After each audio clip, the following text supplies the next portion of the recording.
Brigitte Lahaie, Sud Radio, le Love Conseil. Eh bien, Michel Odoul, il y a des questions qu'il vaut parfois mieux ne pas poser. C'est le propos de ce Love Conseil. Et pourtant, elles nous démangent. Mais on ne devrait jamais poser ces questions à notre partenaire ou même peut-être à un très très bon ami. Donc, je vous propose 5 questions à rayer définitivement de votre communication. Première question à ne pas poser, à quoi tu penses ?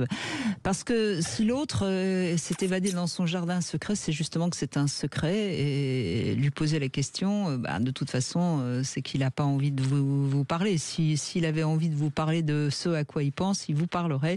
S'il est un petit peu dans ses réflexions, c'est qu'il n'a pas envie d'être questionné sur ce à quoi il pense. Vous êtes d'accord avec ça ? Il y a des moments où on n'a pas... Oui, sauf si dans la brillance de l'œil, on lit une fantasmagorie qui peut mériter d'être évoquée.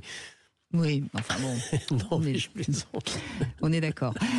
Deuxième question, est-ce que tu m'aimes ou est-ce que je te plais ? Bref, la réponse, obligatoirement, elle doit être affirmative. Donc c'est un piège que ressent l'autre, qui, s'il est gentil, va nous répondre « mais oui, je t'aime ».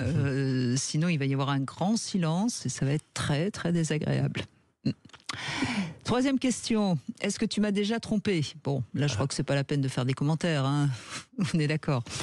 Et dernière question, pardon, est-ce que tu la trouves mieux que moi ?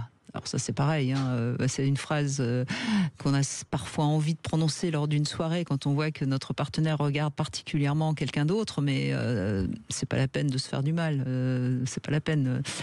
Voilà. Et puis dernière question inutile, qu'est-ce que tu ferais si je mourais ? Vous savez, il y a cette question de parler de la mort, c'est de sa mort, hein, c'est vouloir imposer à l'autre, c'est finalement vouloir avoir de l'emprise sur les choses qui nous dépassent.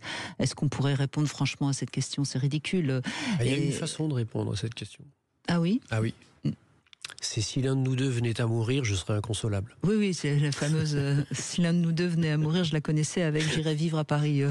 Voilà, c'est exactement. Bon, bref, en fait, ne posez jamais les questions que vous n'aimeriez pas qu'on vous pose, quoi. Mais c'est bien de temps en temps de rappeler une petite piqûre de rappel comme ça. Oui, parce que ces questions-là sont des questions qui sont toutes des questions qui vont aller chatouiller le jardin intérieur, et le jardin intérieur est quelque chose qui a besoin de rester secret. Évidemment.